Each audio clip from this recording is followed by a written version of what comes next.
Have you ever looked at someone your age and wondered, how on earth are they still so comfortable financially while I'm worrying about every bill? You might even know people who didn't earn a huge salary in their younger years, yet somehow, in retirement, they live with ease, traveling, treating their grandkids, enjoying life without stress. Meanwhile, others, despite working hard all their lives, find themselves constantly counting pennies. The difference? It's not luck. It's not inheritance. It's habits, small, daily habits that silently shape the future you retire into. See, retirement doesn't magically solve money problems. If anything, it magnifies them. You stop earning actively, but life doesn't stop charging you. What's truly shocking is how a few simple shifts in mindset and behavior can completely change your financial story, even after 60. This video is about those habits, 5 surprising, powerful ones that can help you retire not just comfortably, but rich in money, freedom, and peace of mind. Let's start with the first one, and it might surprise you because it has nothing to do with making more money. It's about redefining what rich means to you. You see, most people spend decades chasing a version of wealth that was sold to them, a big house, a fancy car, luxury everything.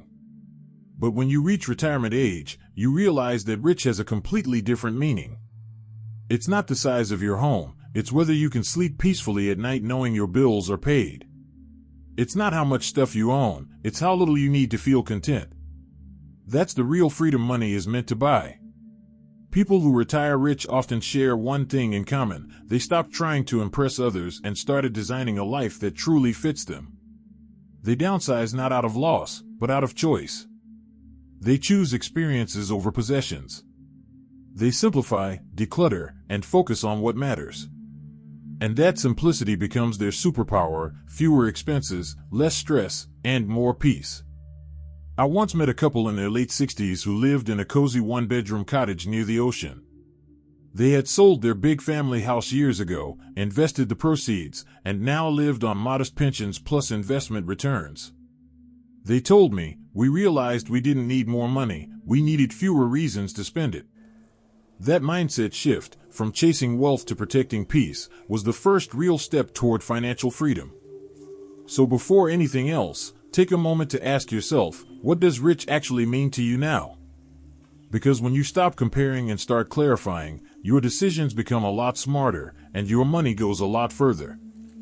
Now, let's talk about the second habit, and this one shocks many people because it sounds so simple, yet almost no one does it properly. It's knowing your numbers and facing them without fear. Most people, even in retirement, avoid looking too closely at their finances. They'll glance at their bank balance, maybe check their pension, but they don't have a clear, detailed understanding of what's really happening month to month. But those who retire rich treat money like a friendly conversation, not a scary subject. They know exactly how much comes in, how much goes out, and where it goes. It's not about budgeting in the strict, joyless sense. It's about awareness. Awareness gives you control. It helps you see patterns, like how those small subscription fees or spontaneous dinners can quietly drain hundreds each month. It helps you spot waste, reallocate, and plan. One retiree I spoke with called it her money morning. Every Monday, she spends 15 minutes reviewing her spending from the week before, just her and a cup of coffee. She doesn't judge herself, she just looks. "It's like checking the weather," she said. "If I know what's coming, I can dress for it." That's the secret. Facing your finances regularly, even when it's uncomfortable, builds confidence. You stop being reactive and start being proactive. Whether it's tracking with a notebook, a simple spreadsheet, or an app, the key is consistency. Think of it this way: when you were working, your employer managed your paycheck, taxes, and benefits.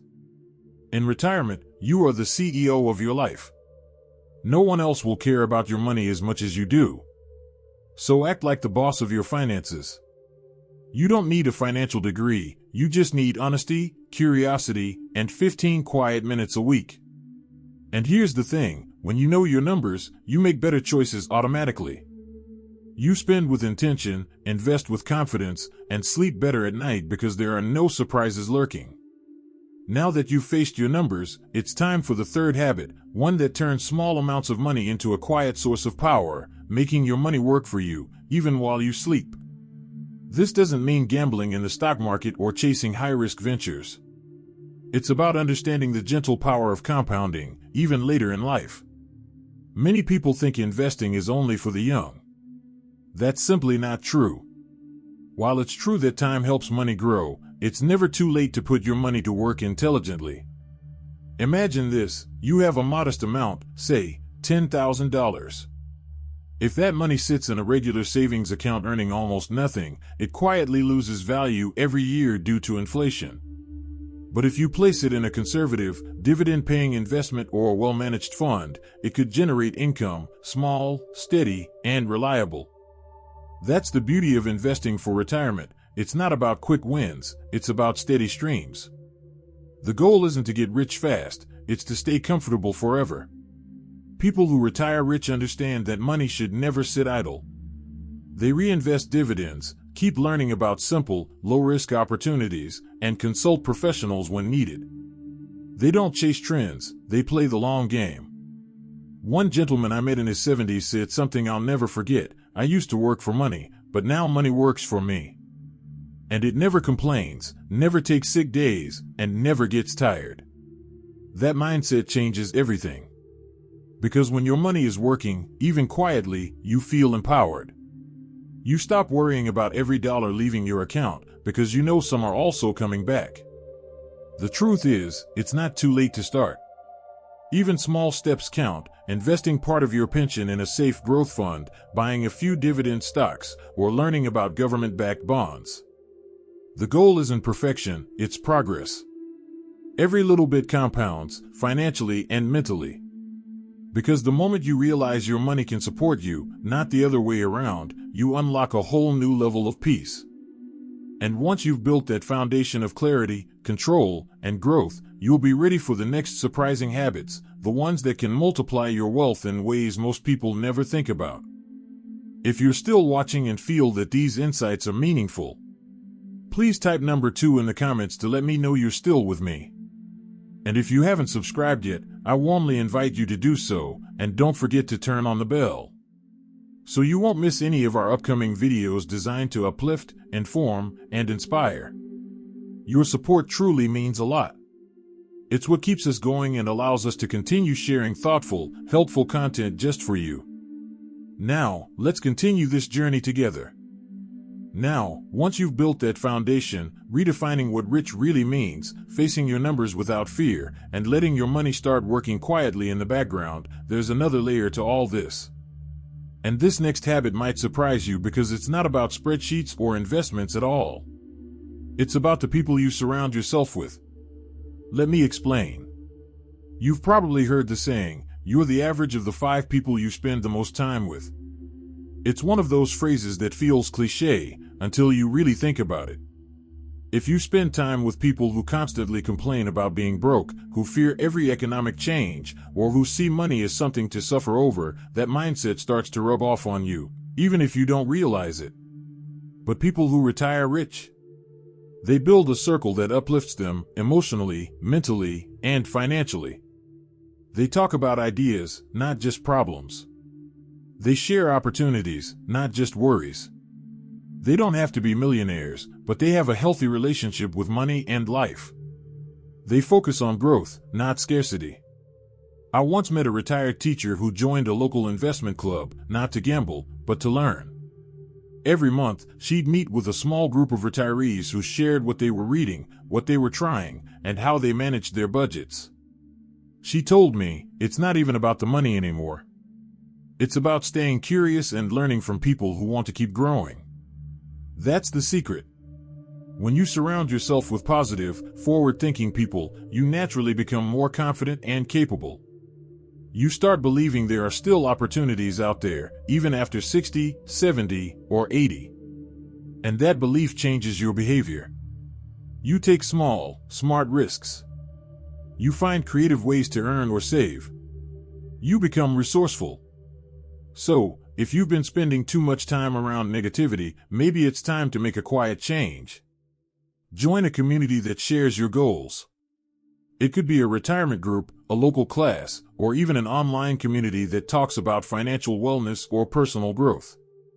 Because when you hear stories of people like you making it work, something inside you says, if they can do it, so can I.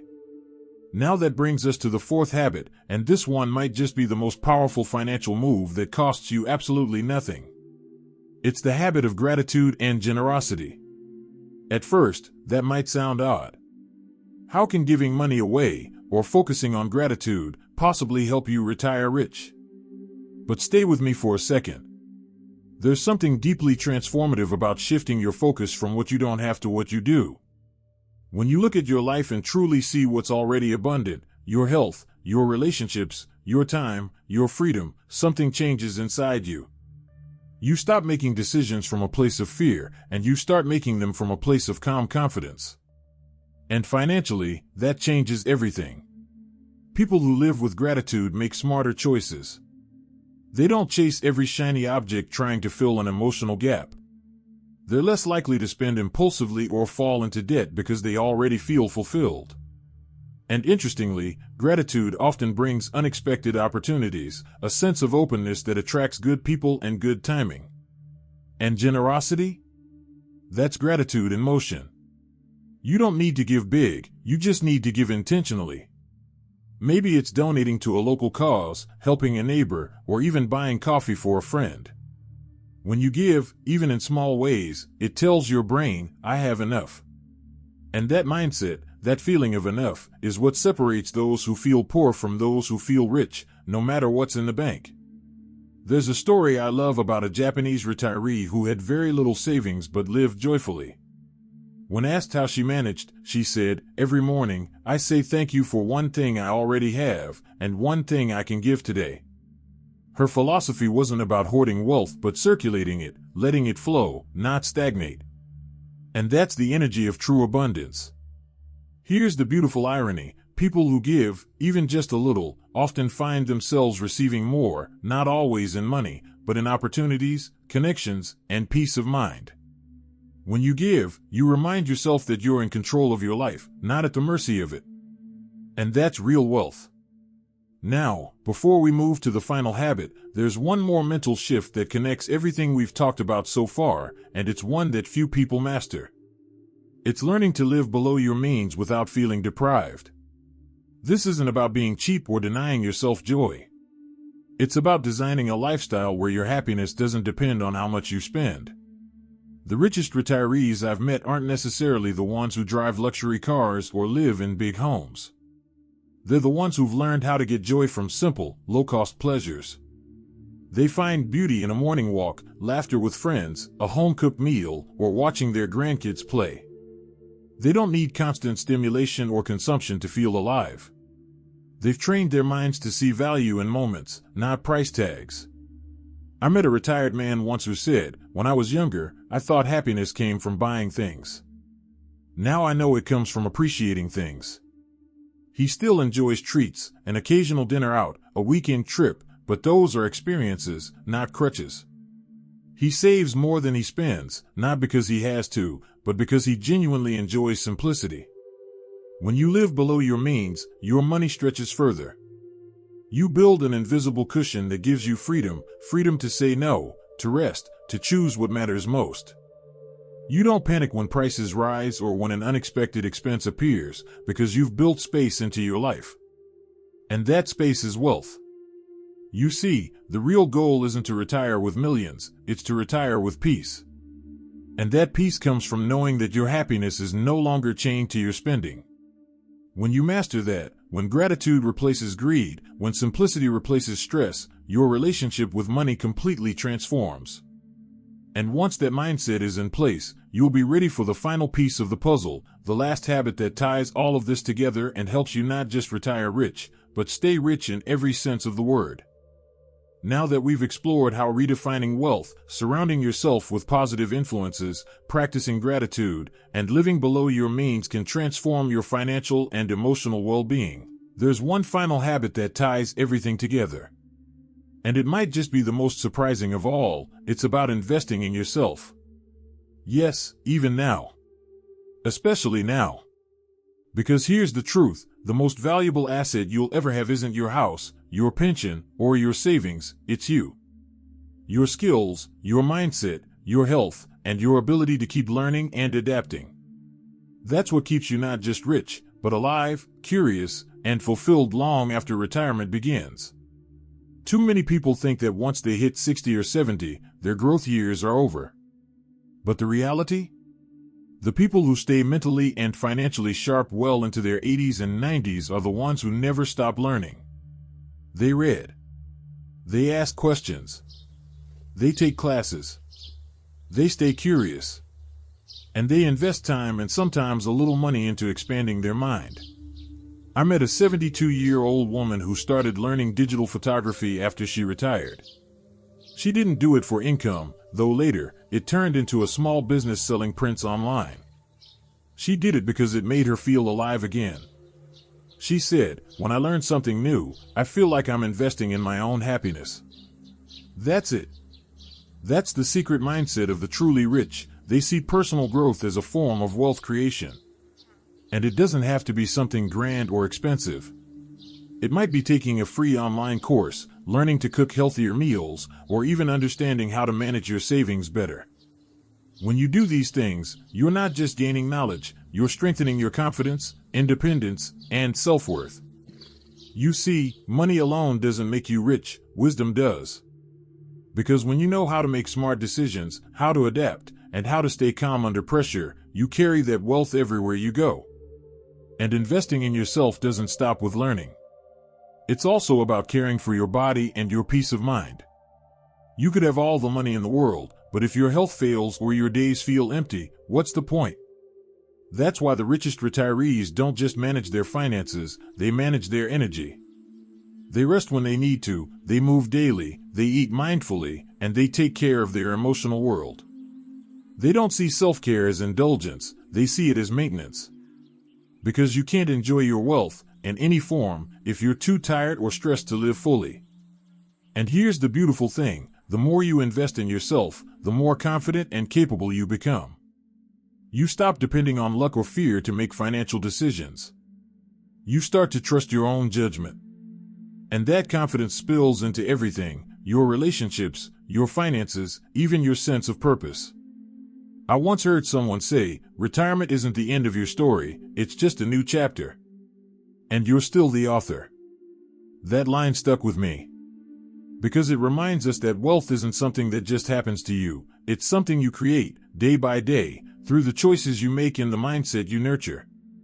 So, let's bring it all together. Retiring rich isn't about chasing money, it's about creating a life that feels full, free, and meaningful. It's about defining what rich means to you. Maybe it's financial security, yes, but also peace of mind, deep connections, and the freedom to do what you love. It's about facing your finances with honesty and confidence instead of fear. Building a community that lifts you higher. Living with gratitude so your heart stays light. Spending less but enjoying more. And above all, continuing to grow, to learn, and to believe that it's never too late to create the life you want. If you start practicing these habits, even one at a time, your relationship with money will begin to shift. You'll notice you feel calmer, more in control, and surprisingly, more abundant. Because real wealth isn't measured by what's in your account, it's measured by how you feel when you wake up each morning. So maybe today's the day you take that first step. Maybe you sit down with your finances and finally look at them clearly. Maybe you call an old friend who inspires you, or write down 3 things you're grateful for. Maybe you decide to learn something new, a skill, a hobby, a way to grow your income, or maybe you simply choose to live a little lighter, knowing you already have more than enough. Whatever that next step looks like for you, just start. Small shifts lead to big changes. And you deserve a retirement that's not just long, but rich in every sense of the word. And if this message resonated with you, I'd love to hear about it. What's one habit you're going to start working on this week? Share it in the comments, because your story might inspire someone else to take action, too. And if you found value in this video, please don't forget to give it a like. It helps more people discover content like this. Subscribe to the channel for more uplifting, practical insights on living your best life after 60. Because here's the truth, you've already worked hard for decades. Now it's time to let your wisdom, your habits, and your mindset work for you. Here's to retiring not just comfortably, but confidently. Here's to wealth that lasts, not just in your bank account, but in your heart. And here's to you, living your best, richest life at any age.